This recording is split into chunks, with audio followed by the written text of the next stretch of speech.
Welcome back to another FTD Facts episode. My name is Leroy Kenton, and just to give you guys a heads up, numbers 10 to 6 will be facts and information about the Freemasons specifically, and then numbers 5 to 1 will be facts and information about Illuminati. So with that said, let's jump into this list. At number 10, let's look at the handshakes when it comes to Freemasons. So the Freemasons use a variety of different types of handshakes in order to greet each other, and these handshakes are actually based on a Mason's rank within the organization. So there is different handshakes for each degree. For example, apprentice, fellow craft, and master mason, etc., etc. These are the first degrees, by the way, but there's also various different other higher degrees that come with different handshakes. Now, each rite has its own handshakes, like I mentioned, so there's definitely quite a bit of them. They're used during Masonic ceremonies, as well as, like I mentioned, also greeting each fellow Mason.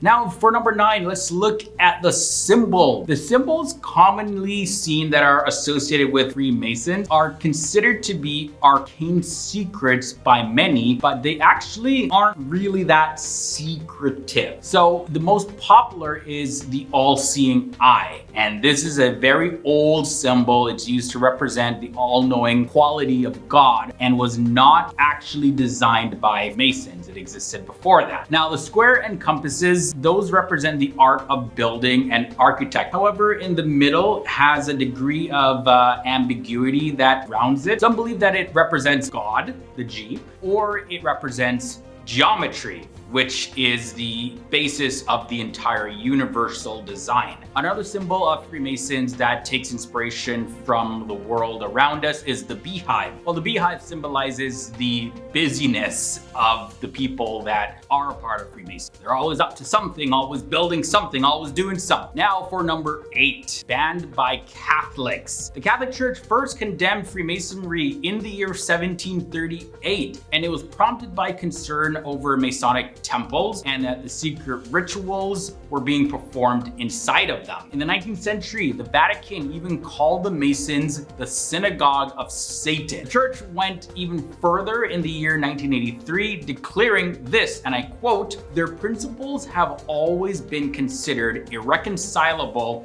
with the doctrine of the church, and therefore membership in them remains forbidden. The faithful who enroll in Masonic associations are in a state of grave sin and may not receive Holy Communion." From there, let's look at number 7, the use of numbers. Numbers are very symbolic in Freemasonry. The number 3, 5, and 7 are very important. Now, the number 3 is another way of expressing the sacred idea of the triangle. Also, the number 3 symbolizes the deity, or God, and the number 5 represents the 5 human senses, as well as the 5 points of fellowship and the 5-pointed star, and geometry is called the 5th sense. So we see a lot of symbolism with the number 5 there. Now, Pythagoreans, they consider the use of the number 5 mystical because it is a union of the first even number and the first odd number. And this symbolizes mixed conditions of order and disorder, happiness and misfortune, life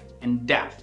Now for number 6, let's move on into the role of women. The early Masonic lodges, they just were for men, so no women was allowed. They were completely prohibited from having any sort of membership in Freemason lodges, and that was a big point of contention for a lot of people. But over the years, women increasingly began to play an active role in the organization, especially in Europe. Masonic organizations were eventually formed that admitted both men and women as full, complete, active members. So that was a big change. And now some of these organizations include the Order of the MARIAN, as well as the Order of the White Shrine of Jerusalem, and the Order of the Eastern Star. In these organizations, women can hold positions of authority as well as leadership. Now I'm going to shift gears a little bit, and we're going to be talking about Illuminati for the rest of the video. So starting off with fact number 5, this has to do with the meaning of the word Illuminati. So let's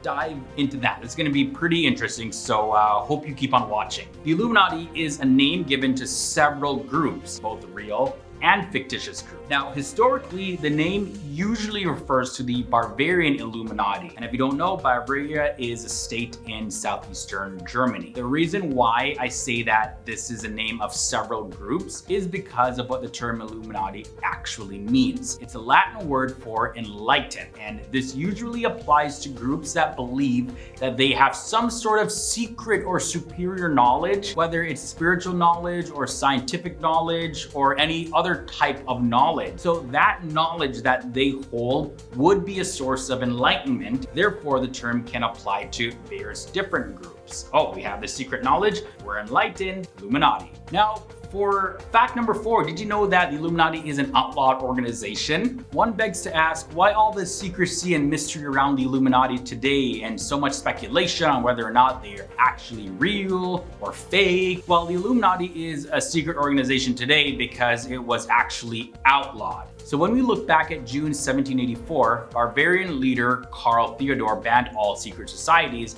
and the government started uncovering various members of the Illuminati, which caused Johann Weishaupt to go into hiding. So although it originated in Germany during the Enlightenment period, politicians, they feared the concept of organizations like the Illuminati uprising against the government. So what they did was they outlawed it. But when you have such a solid network already established like the Illuminati, of course you want it to continue. So a handful of later organizations, they claim to be descendants of the original Illuminati, but it's believed that the original Bavarian Illuminati may have morphed and evolved into smaller groups since that time, taking on various different forms. It allowed them to operate in secrecy, since you can't just point out to an Illuminati specifically and say, oh, that's the Illuminati organization. No, they morphed into many different Illuminatis. Now, moving on to number 3, celebrities and media.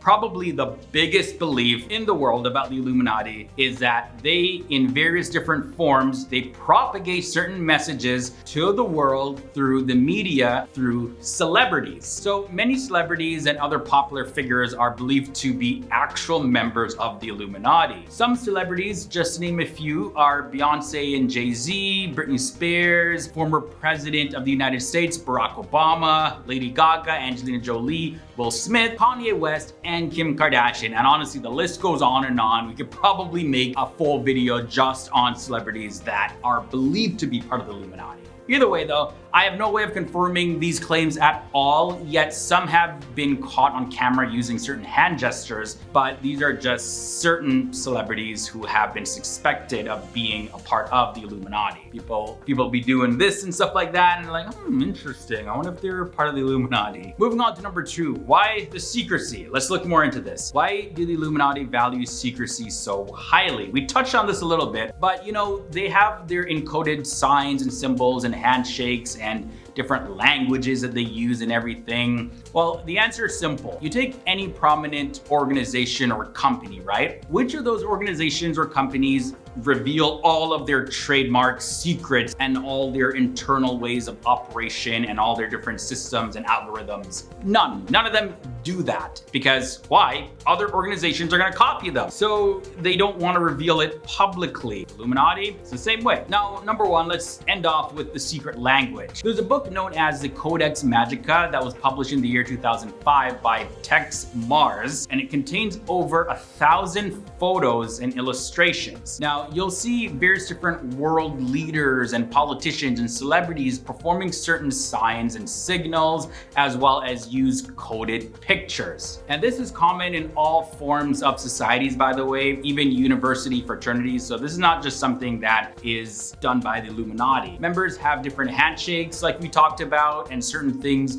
used among them. And it's not necessarily evil or anything. They just have a certain way of doing things, and they would maybe speak to some of their members in a different way using a different term. It's found in any organization. They may be certain lingo. So this is one of the reasons why it's believed that the Illuminati have a secret language that is actually being spoken all around us, because it's just not a foreign idea for them to actually have a secret spoken language. At number 10, we have Baphomet. Now, the image of Baphomet was originally created back in 1854 by the occultist Eliphaz Levi for his book Dogmas and Rituals of High Magic. But even before this depiction, Baphomet was a deity that the Knights Templar were accused of worshipping, and then it was incorporated into the occult and mystical traditions. Now, the name Baphomet appeared in the trial transcripts for the Inquisition of the Knights Templar starting back as early as 1307, and the symbol reflects a number of principles that are considered to be fundamental to occultists, and it was influenced by Kabbalah, Hermeticism,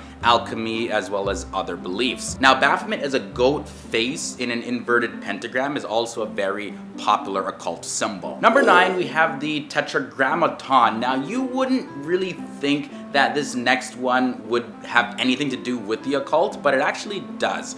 So God is called by many names in Hebrew, and the word Tetragrammaton is a Greek word that means word of 4 letters, and it was one of the names that the Jews would write down, but they would not pronounce it. It was considered to be too holy to be said by anyone. Now, early Christian transliterators, they pronounced this name Jehovah from the 17th century and beyond, and by the time we got to the 19th century, the word was retransliterated into the word Yahweh. So the letters that make up the Tetragrammaton are Yod, He, Vah, and He. Now, in English, they're commonly written as YHWH or JHVH. It's got the J and the Y as well as the V and the W can be translated into the same pronunciation. Now, occultists based in Judeo-Christian mythology consider the Hebrew names of God such as Adonai and Elohim to hold a lot of power in them, but none of them hold as much power as the Tetragrammaton. And in the occult, God is most commonly represented by the Tetragrammaton. And even occultists believe that, yeah, you do not say this word. There's so much power in it and people don't even understand the power that is in that word. Even Aleister Crowley was like, yeah, this word is very powerful. But now moving on to number 8, we have the Rosy Cross. The Rosy Cross is often associated with a number of different schools of thought, including the Golden Dawn, the Thelema, the OTO, as well as the Rosicrucians, also known as the Order of the Rose Cross. Now, each of these groups have a different type of interpretation of the symbol, and they use it in different ways, but this shouldn't be a surprise because magic, as well as occult and esoteric symbols, are often used to communicate different ideas that you can't really express just in speech. There's often a whole world when it comes to symbols. So every single group, of course, is going to have a different perspective. Now, a pentagram is displayed at the end of each arm of the cross, and now each of these pentagrams bears a symbol of 5 elements. There's a wheel for spirit, there's a bird's head that symbolizes air, the zodiac sign for Leo, which is a fire sign, and the zodiac symbol for Taurus, which is an earth sign, and then there's a zodiac symbol for Aquarius, which is a water sign. This next one probably doesn't come as a surprise to many of you, but the pyramid is here. Now, the pyramid is a key symbol in Freemasonry and reported to be a symbol used by the Illuminati. And this is especially when it's depicted with a separated capstone. So in certain occult circles, the all-seeing eye is thought to refer to a great divide among the people. Now, each level or step of the pyramid represents a socioeconomic class, and the capstone with the eye represents the most elite and their elevated status among the rest of humankind. The Tree of Life is also a very popular occult symbol. It's also called Etz Chaim in Hebrew, and it's a common visual depiction of the 10 Sephirot of Kabbalah. Each Sephirot represents an attribute of God through which he manifests his eternal will. Now, the Tree of Life doesn't represent a single sort of system or anything like that, but it can be applied to the formation and existence of both physical as well as metaphysical worlds, as well as to one's own soul and state of being or understanding. On top of that, different schools of thoughts like Kabbalistic Judaism as well as modern Western occultism also offer different interpretations of the symbol. Halfway in at number 5, we have this one here, the evil eye. The evil eye is a curse that is believed to be cast when you give an evil glare, and it's usually given to a person when they are completely unaware that it's happening. Now, many cultures believe that receiving an evil eye will cause misfortune or some sort of injury, so be careful out there, guys. eyes. The evil eye is often sold as jewelry, decoration, among other things, and it was said to be created to protect people against the evil eye or evil spirits. Number 4 brings us the Hieroglyphic Monad. Now this is a symbol that was created by John Dee and described in Monas Hieroglyphica, or the Hieroglyphic Monad, back in the year 1564. Now this symbol is intended to represent the reality of the monad, which is a singular entity from which all material things are said to come from. Now the symbol is constructed from 4 distinct symbols. There's the astrological signs for the moon and the sun, as well as the cross, and the zodiac sign of Aries, the ram, represented by 2 semicircles at the bottom of the glyph. The symbol at number 3 is the seal of the truth of God. The sigillum Dei Emeth, or the seal of the truth of God, is most widely known through writings and artifacts from John Dee, who was a 16th century occultist as well as an astrologer in the court of Elizabeth I. Now, while the symbol does appear in older texts, Dee was actually not happy with them, and so it's believed that he gained guidance from an angel to construct his own version of the symbol. And now Dee's system of angelic magic, known as Enochian, is heavily rooted in the number 7, and it's a number which is strongly connected to the 7 traditional planets of astrology. So with this, the Sigillum Dei Emeth is primarily constructed of heptagrams, which are 7-pointed stars, and heptagons, which are 7-sided polygons. Now let's take a look at the created universe symbol. Occultists of the Renaissance period, they offer contradictory views of the created universe, and there was a sort of common sense struggle between spirit and matter, where material things are imperfect and contrary to spiritual things, as per modern Christian teachings. And now the illustrator and occultist Robert Flood often promoted this view as well, and because Christianity envisions God as a tripartite being, we have the Father, Son, and Holy Ghost, all united within a single Godhead, the triangle is commonly used as a symbol for God. Now the upper triangle of this whole symbol here, with a tetragrammaton in the middle of it, symbolizes the totality of God. And in the lower triangle, we see 3 circles in it, now with the center being a solid mass. And then the solid mass is actually physical reality, and the circles represent the 3 realms. There's physical, celestial, and angelical. And finally, the occult symbol at number 1 is the lightning bolt. Yeah, this one was very surprising to me. So satanic worshippers identify this as 777, and this was made popular by Aleister Crowley, who wrote the Guide to Witchcraft and Satanic Worship. It's said that Aleister Crowley hated God so much that he named himself 777. Why? Because 666 was already taken. Now, Aleister Crowley's instructions to his followers was that they should learn to speak as well as write and walk backwards so that they can open themselves up to hear the demonic world speak to them. You'll also notice this lightning bolt symbol in the form of the letter S as well. And this is simply because when Lucifer was kicked out of heaven, he fell out of heaven like lightning. And this is according to Jesus in the New Testament of the Bible. And in satanic circles, the symbol represents the destroyer, which Satan is called. At number 10, where is Eden? You know, the Garden of Eden mentioned with Adam and Eve.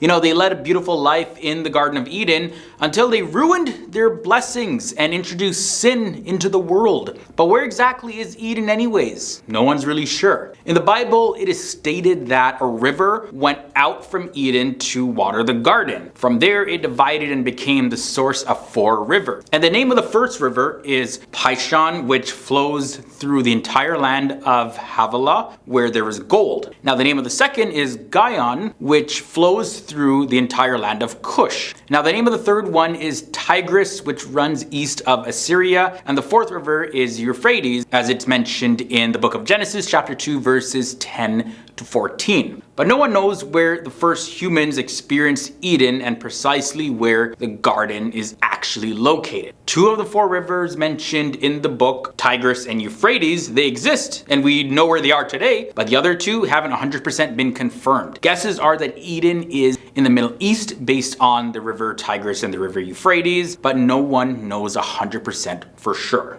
Now moving on to number 9, did dinosaurs exist as well as other creatures? Okay, so modern science has found proof for the existence of dinosaurs, but the Bible doesn't talk about them as modern education does. In the Bible, 2 creatures are mentioned that are monstrous in size and have supernatural characteristics, unlike the animals we know today. Could this be in reference to dinosaurs or maybe some other type of creature? One of the creatures is Behemoth, that's described as a beast to be feared and which can only be killed by God's sword. Now the other is a multi-headed beast called Leviathan. And in the Old Testament, Leviathan appears in the book of Psalms chapter 74 verses 14 as a multi-headed sea serpent that is killed by God and given as food to the Hebrews in the wilderness. So as you and I both know, this planet, we see some pretty interesting and strange looking creatures from time to time. But the ones described in the Bible, they seem to have otherworldly origins.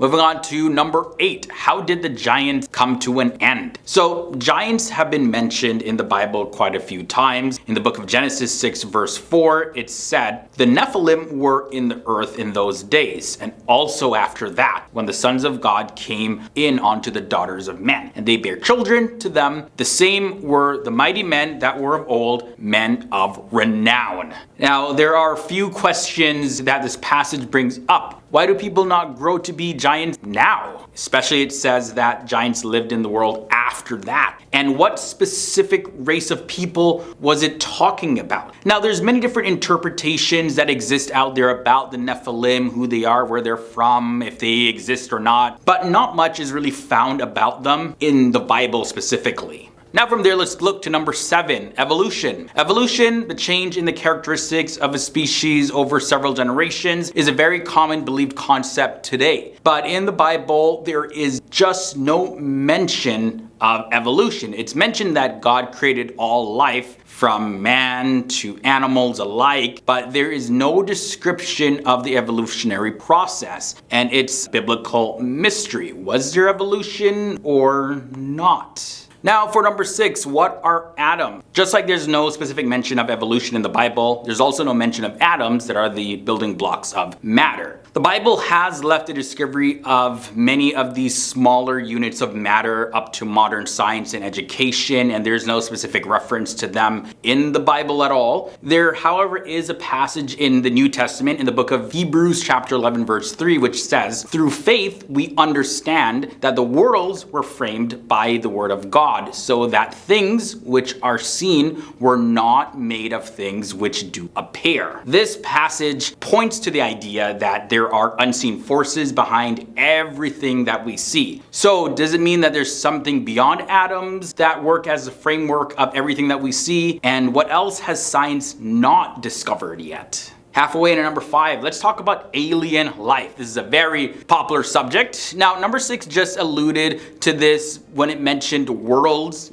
plural for world, but it doesn't mention life on those worlds. Today, scientists are spending a whole lot of money and resources on finding traces of alien life and communicating with them. Although up until now, there have been some UFO reports and conspiracy theories, there is actually no proof, no concrete proof that life exists beyond our planet. But in the Bible, outside of the mention of angels living in heaven, there's no specific mention about aliens or life beyond our planet that live on other planets out there. If there is life out there, will we ever know? The mystery at number 4 is the Ark of the Covenant. Now, the Ark of the Covenant is a chest that is supposed to have had the tablets engraved with the 10 Commandments. Now, whether it was destroyed or captured or hidden, nobody really knows for sure. One of the most famous claims about the Ark of the Covenant and where it is that before the Babylonians completely ransacked Jerusalem, it had found its way all the way to Ethiopia, where it still is today in a town of Axum in the St. Mary of Zion Cathedral. Number 3, this mystery involves where the Holy Grail is. Where is it actually? Now, if you're not familiar with the term, the Holy Grail is the chalice that Jesus used at the Last Supper to drink from. He served wine in it and gave it to his disciples and all of that, and it really holds a lot of value for Christians. They believe that it was buried in England by Jesus's uncle or taken from the Holy Land by the Knights Templar. But in the Bible, there is actually no hint about the location of this chalice. According to BBC, they have stated more than 200 places in Europe alone that claim they are in possession of the one true Holy Grail. But the Bible has no answer of its location, nor does it mention if it really exists or not. Now, moving on to number 2, another popular subject having to do with the end of the world. There's a whole lot of detail about the apocalypse in the Bible, specifically in the last book, Revelation. Now, it says that the world will end and everything in it will be laid bare, and the last day will occur after a period called the millennium. Now, over the course, more than 80 documentaries containing the predictions of how the world will end, they've actually shed some light on the Christian scriptures, but there's actually no specific date or time of the world ending mentioned in the Bible. It's still a big mystery. And finally, at number 1, how did people live so long in the Bible? In the Bible, we find mentions of people living for hundreds of years. And Adam lived 130 years and begat a son in his own likeness after his image and called his name Seth. And that's found in the book of Genesis chapter 5 verses 3. Now, modern technology has been able to help people to live upwards of 80 to 90 years. And some people, they live to 100 years and beyond that, but not too far beyond 100 years. But so far, we have not seen people live for hundreds of years. Now, in the past eras, people tracked time differently. So is that the answer as to why people live so long? You know, if you tracked a shorter year, you can say somebody is 600, but to us, they could be 30 years old, let's say. But is that the explanation, or is there more to this? Either way, we don't have a concrete, solid answer as to why people live so long in the Bible. Okay, so let's jump in now at number 10. We have angelic encounters. Many books have been written and countless stories have been told of people who believe they have had encounters with angels. Sometimes they are described as beings of light.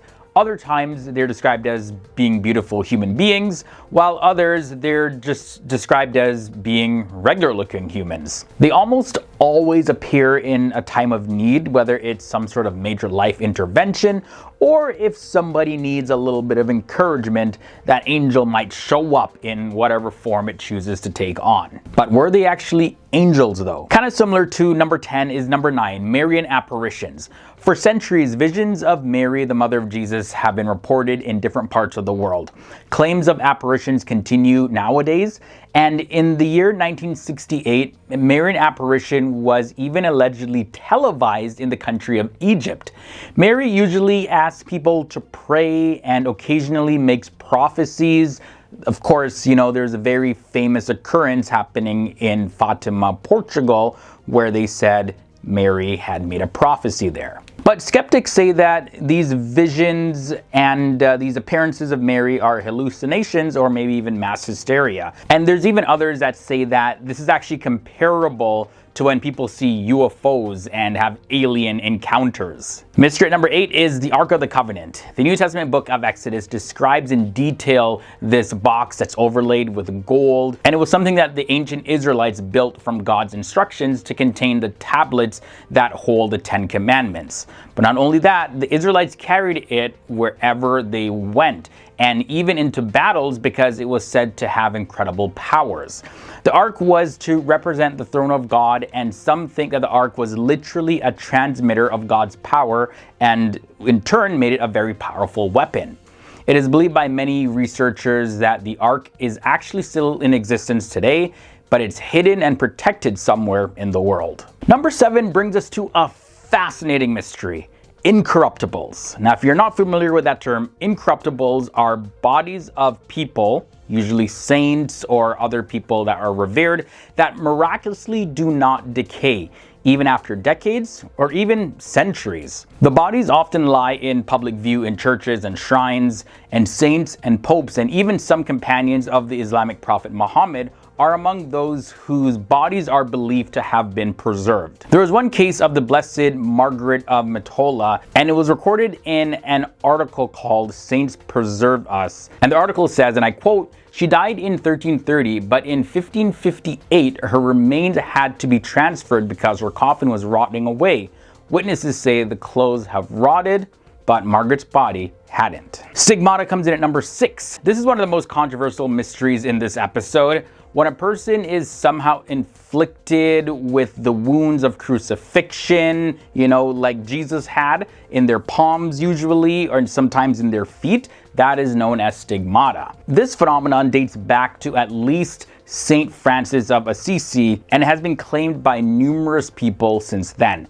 Many unofficial accounts of stigmatas have been proven to be frauds though, where people were found out to have just put the wounds in their bodies themselves. Weeping and bleeding icons is another big mystery. Statues and paintings and other likenesses of Jesus and Mary, as well as other saints that appear to be weeping and sometimes even weeping blood, are commonly reported around the world. There's often multiple claims of this in a given year, and one occurrence was of a painting of Jesus hanging in the Bethlehem Church of the Nativity above the spot where Christ is said to have been born. It's seen to be weeping red tears. Others include the Weeping Madonna in Toronto, Canada, and many, many others. Skeptics, though, suspect fraud in all of these cases. The healing power of prayer comes up next. There is definitely a big ongoing debate about the healing power of prayer. You'll see articles and videos of experiments being carried out that show that prayer played a vital role in healing somebody. And then the next month, another source would say that, well, actually prayer didn't have any effect on healing somebody at all, and here's why. But either way, the question still stands: is prayer truly a miracle? Or is there some kind of psychic or quantum effect that humans do not fully understand yet that happens when somebody praise? Moving on to number 3, a very popular one, the Shroud of Turin. No matter how much scientific testing is done to the Shroud of Turin, the results are never satisfying for anyone. Well, that is anyone that believes that the Shroud of Turin is what they say it is. Those who want to believe that it is the burial cloth of Jesus will definitely not be proven wrong despite carbon dating and other tests. The shroud is a 14-foot strip of linen on which is faintly imprinted the likeness of a man that seems to bear the wounds of crucifixion. And there are people that believe that this is in fact an image of Jesus whose likeness was miraculously imprinted on the cloth, possibly at the time of his resurrection. Radiocarbon dating in 1988 concluded that the shroud dates back only to somewhere between 1260 and 1390 AD, so that's well after the time of Jesus. One theory is that it's actually a creation of Leonardo da Vinci. Either way, those who believe this is in fact a face covering for Jesus question how accurate radiocarbon dating is anyways. Let's look at the Star of Bethlehem at number 2. While billions of people around the world accept New Testament Gospels as being fact, religious scholars and scientists, they often seek a scientific basis for many of the events that are described in the New Testament. And one common occurrence referred to in the New Testament is the Star of Bethlehem. According to the Gospel of Matthew, there were some magi who arrived in Jerusalem and they were in search for the newborn King of the Jews, saying that they had followed a moving star to get there. Researchers say that the star could have been something else, like a comet or the planet Jupiter or a supernova or even a UFO. But whatever was seen in the sky that night still remains a topic of debate. Was it actually a star or was it something else? We end this episode off at number 1. Let's take a look at prophecies. Various religions and their foundational texts, they're filled with prophecies that believers say have been or will eventually be proven true. Most religions across the board would agree that a prophet is a person who receives a divine message and speaks to other human beings on behalf of a deity. Now, whether the gift of prophecy continues in our present world, it's definitely still a subject of theological debate. But in recent years, self-described prophets, they have multiplied in the world.